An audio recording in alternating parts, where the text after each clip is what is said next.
New Zealand or they capitalised on that, and then we played catch-up rugby for the rest of the game.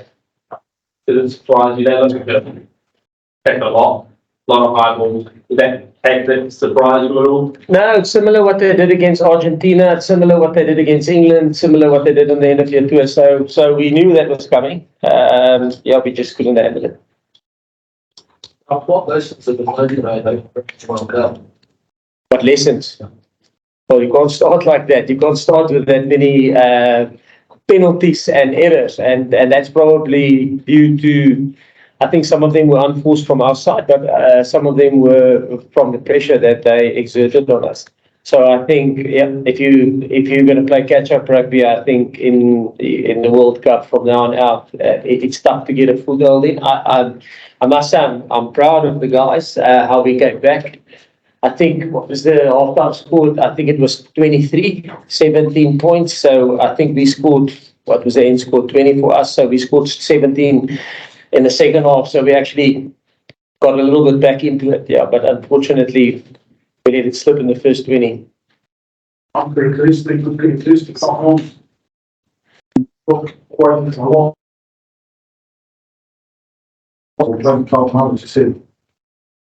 Sorry, knockouts. Yes. Number. Yeah, I think there was, and I think if you talk to any rugby player, they don't go out there to knock the ball on. Maybe a little bit of over eagerness, maybe some of them haven't played for a while, so that's why we tried to get the balance right. I thought the guys that played actually last week came on in the second half, and they were you can see they a little bit more battle-hardened. They've been exposed to rugby, not looking for any excuses. We weren't good enough in the first 20, but like I said, we battled our way back into it at the back end of it. Jack, did you see much different from the All Blacks this year compared to last year?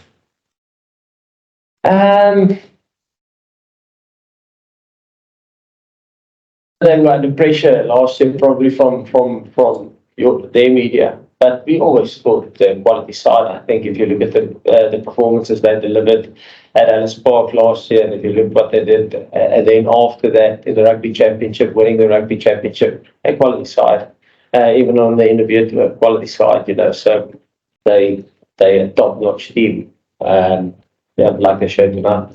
That's really Spud Squad's strategy for losing players over here. Clearly got a bigger goal in mind. How much significance did you place on this game in terms of what happens for the rest of the year? No, yes, we obviously wanted to win this game, and we felt, for us travelling back, the guys who came back from South Africa, I think they only arrived here on Tuesday morning. I think, Luke, you guys probably 1 o'clock, 2 o'clock in the morning on Wednesday morning. Tuesday morning, Tuesday morning they arrived. So we felt that having a couple of guys here that probably over that would be better adapted to the time zones would give us a better chance.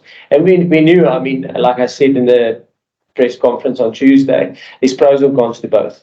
The pro is they get over the jet lag, they're fresh. The con is they haven't had exposure to international rugby, which the other guys have. So, that's the strategy we went with. We did the same in 2019. Like I said, probably nothing. You can't put the performance wasn't because of that. The performance was the first 20 minutes. We just made too many errors. Jack's injury to Faf. Sorry. How bad is the injury to Faf? Yes, I'm not sure. I didn't speak to the doc afterwards. So I would lie. Jack, could you just speak to the character, the mutual fortitude, strength of even fronting protest in these circumstances? Yeah, look, that's from my side in terms of that, I feel it's quite personal. I'm not walking in his shoes. I don't know where he's at mentally. That's what probably he must. That is his question to ask. All we could do from our side is just supported him as much as we can in terms of the performance we wanted to put out and just support him as much as we can. But yeah, he's a brilliant guy, and it just shows how much the Springboks mean to him, but I don't want to go too much into the family and how much and how big it is for them. We had this, we had another player at the same, who's going through the same thing, and spoke to Ian before, and I think Audie had the same scare during the week. So, Jacques, how about the Sean Klein moving forward to the team's plans? John Klein? Given we're living behind. No, listen, he's been awesome he was very good for us last weekend. And John Klein, myself and Russie, who've worked with him since our days at Western Province in Stormers, so we know him quite well. When we left for 2 months there, we took him 2 months there, and then obviously he became a project player over there, and Joe selected him to go to the World Cup in 2019 for Ireland. And it's funny, we were actually against the change in Regulation 8. But yeah, it worked for us in terms of John, and happy for him to play for us. Dream come true for him. Sure. That's quite a strategy. How much disappointing was the start tonight? Perhaps you expected a better start, from your fresh guys. Yeah, like I said, it's a little bit of both pros and cons. I mean, the guys, probably in 2019, similar thing happened. The guys who wasn't exposed to Australia in 2019 at Ellis Park, we were also chasing the game at the back end of the game, and then we scored in the last minute, I think, and kicked the ball over to draw the game. So the guys who came on, who was actually exposed and battle hardened, and that's why we decided not. I think in 2019 we basically had 15 guys here, and that's why we decided not to go with the full 15 fresh guys staying here. We wanted to mix it up a little bit.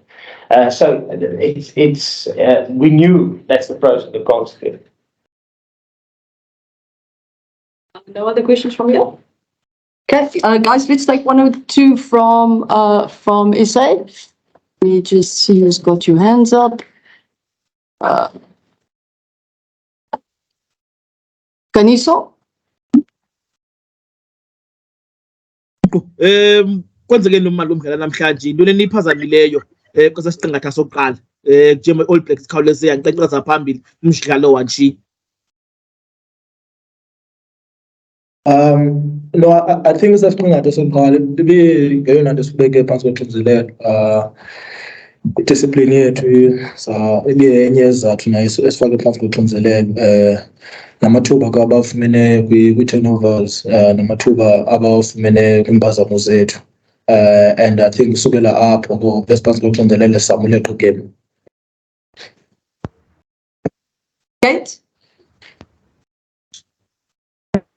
How's it, coach? How's it, Lukhanyo? Hard luck today. Just a quick one. I know Lukhanyo is not a first time playing wing. When you made that change there with when Makazole went off and Mani went on, but did you not find that that change perhaps disrupted a bit what you were doing at the back line there? And perhaps what was the thinking behind it? We basically wanted to get Mani in the mix, and Luki has played for us wing numerous times. I think big games. He's won for us the British and Irish Lions. He played for us wing at British and Irish Lions. He played last year wing for us there. So it was something that it's always at the back of our head, and that we prepare for. So we just felt to get a little bit more.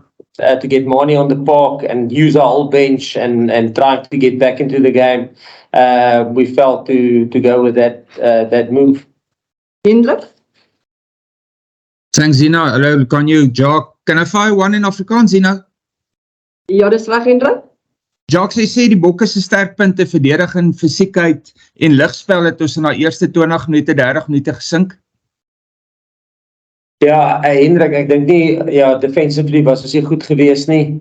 Ek dink ons het te veel tackles gemis. Veral daai eerste 5, ek dink in die eerste 5 minute het ons omtrent 6 of 7 gemis.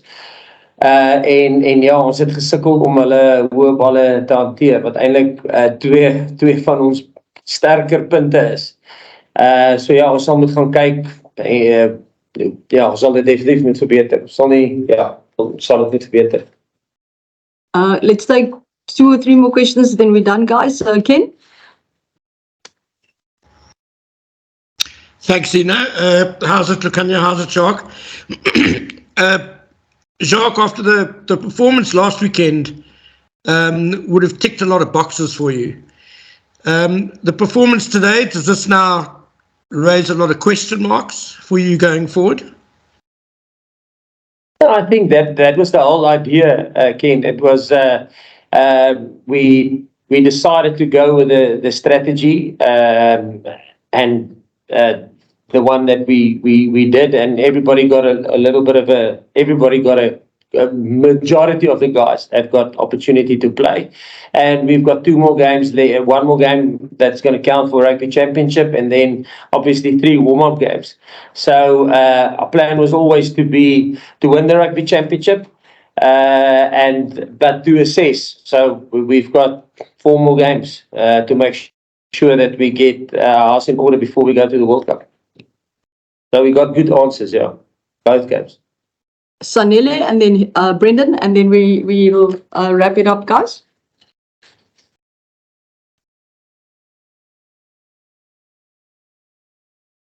Sanele? Okay, Brendan, let's go to you. Zina, ek gaan nou Afrikaans vra. Jacques, so jy sê dit was die slegste begin aan 'n boktoets vandat jy en Rassie oorgevat het, en net met dit die skopgame, hoekom dink jy dat jy so gesukkel om die hoë balle te hanteer? Yes, ek weet nie of dit die slegste begin was nie. Ek dink dit het al van tevore gebeur. Ek dink ons het laas jaar op Ellis Park het ons net so begin gehad, jy weet, waar ons foute gemaak het en waar ons nie ons geleenthede gebruik het nie. Ek dink as jy vat Cheslin se 3, ons was oor die doellyn met Cheslin se 3 en daar was 'n aanslaan gewees. Eben was oor die doellyn en hy's opgehou. So weer eens, as jy teen die All Blacks speel, kry jy min geleenthede en jy moet daai geleenthede gebruik, en ek voel ons het ons was oor die doellyn, ons het net nie punte gekry daarvoor nie.